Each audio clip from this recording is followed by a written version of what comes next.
ఏ ఊర్లో మీడియం పెడితే ఆ ఊర్లో పుట్టారని ఎన్నికలకు ముందు ఊరేగినటువంటి పవన్ కళ్యాణ్ గారు ఇప్పుడు తమ ప్రతిభకు పాతరేసి పోస్టులను అమ్ముకున్నారని ఆయా గ్రామాలకు చెందినటువంటి డిఎస్ఏ అభ్యర్థులు రోధిస్తుంటే వాళ్ళ తరపున ఒక మాట కూడా ఎందుకు మాట్లాడలేకపోతున్నారో అర్థం కావడం.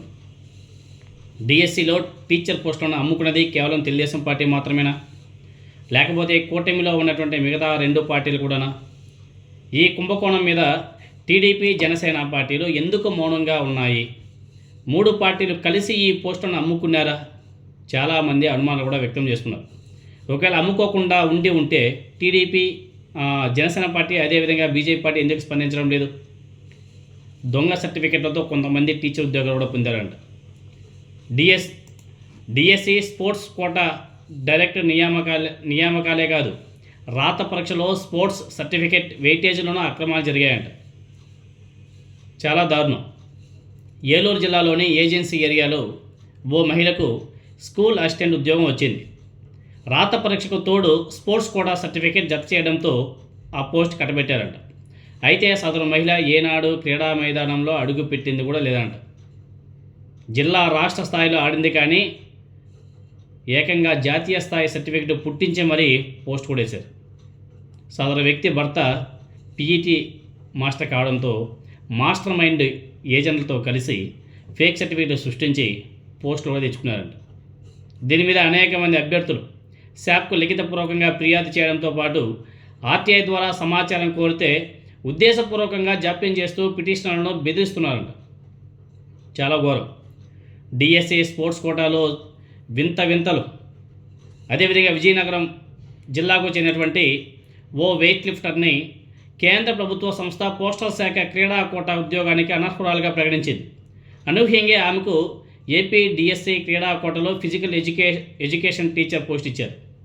తప్పుడు జనన ధృవీకరణ పత్రాలతో పోస్టల్ శాఖ మోసగించే ప్రయత్నం చేయడంతోనే ఆమె మీద గతంలో అనర్హత వేటు కూడా వేశారు. అలాంటి ఆమెకు ఏపీలో ఎలా డిఎస్సిలో ఉద్యోగం కల్పించారో మనకైతే అర్థం కావడం. ఆమె రెండు వేర్వేరు ఏజ్ గ్రూప్స్ ఆడినట్లు విజయనగరం జిల్లా పోలీసులు ధృవీకరించారు. ఈ ఆధారాలతోనే గత ఏడాది ఆగస్టులోనే శాప్కు ఫిర్యాదులు చేశారు. అప్పుడు ఆ ఫిర్యాదుని పట్టించుకోలేదు. నెల క్రితం సాక్షిలో కథనం వచ్చాక విచారణ చేస్తామని చెప్పేసి శాప్ అధికారులు ప్రకటించారు. కానీ ఇంతవరకు ఎలాంటి చర్యలు తీసుకోకపోగా ఆమె ఉద్యోగంలో కూడా కొనసాగుతుంది. అదేవిధంగా విజయనగరానికి చెందినటువంటి మరో క్రీడాకారుడు జాతీయ స్థాయిలో అద్భుత ప్రతిభ చూపించే పథకాలు కూడా పొందారంట. ఏపీ డిఎస్సిలో క్రీడా కోటా ఉద్యోగానికి దరఖాస్తు చేస్తే అతన్ని తిరస్కరించారంట. ఆ తర్వాత అతను కేంద్ర ప్రభుత్వ పోస్టల్ శాఖలో ఇదే క్రీడా కోటాలోనే ఉద్యోగం పొందాడు. చూడండి ఎన్ని విచిత్రాలు ఉన్నాయో. ఇక్కడ పోస్టల్ శాఖ అనర్హురాలుగా తేల్చిన వ్యక్తికి ఆంధ్రప్రదేశ్లో ఉద్యోగం ఇస్తే ఏపీలో తిరస్కరించినటువంటి వ్యక్తికి పోస్టల్ శాఖలోనే ఉద్యోగం వచ్చింది. ఇలాంటి ఘటనలే డిఎస్సి క్రీడా కోటాలో ఎంపిక పారదర్శకతను ప్రశ్నిస్తున్నాయి. అదేవిధంగా ఇక్కడ చాలా ఒక ఇంపార్టెంట్ పాయింట్ ఒకటి ప్రజలందరూ కూడా తెలుసుకోవాలి. జగన్మోహన్ రెడ్డి గారికి అదేవిధంగా వైఎస్ఆర్ కాంగ్రెస్ పార్టీ ప్రభుత్వానికి టీడీపీ అదేవిధంగా కూటమి ప్రభుత్వానికి మధ్య వ్యత్యాసం చూడండి.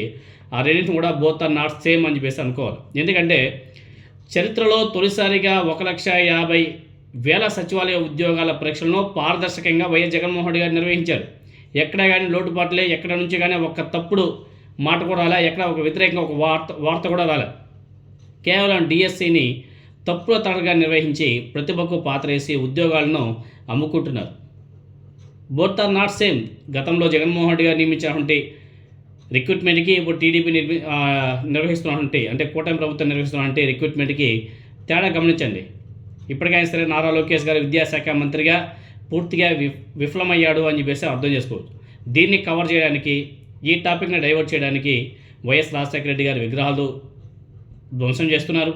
వైఎస్ రాజశేఖర రెడ్డి గారి మీద, ఆ ఫ్యామిలీ మీద మళ్ళీ నిందలు వేసే కార్యక్రమం కూడా మొదలుపెట్టేశారు. దాంట్లో భాగంగానే మొన్న టాల్కం పౌడర్ వంశీ గారు ఎవరినో ఒక వ్యక్తిని తీసుకొచ్చి వైఎస్ రాజశేఖర రెడ్డి గారి మీద బురదలే కార్యక్రమం కూడా మొదలుపెట్టేశారు. ఇవన్నీ కూడా డైవర్షన్ పాలిటిక్స్లో భాగం. ఒక డిఎస్సినే వీళ్ళు సక్రమంగా నిర్వహించలేదంటే వీళ్ళు ఏ విధంగా ప్రభుత్వాన్ని పరిపాలన చేస్తున్నారో మీరందరూ కూడా అర్థం చేసుకోవచ్చు.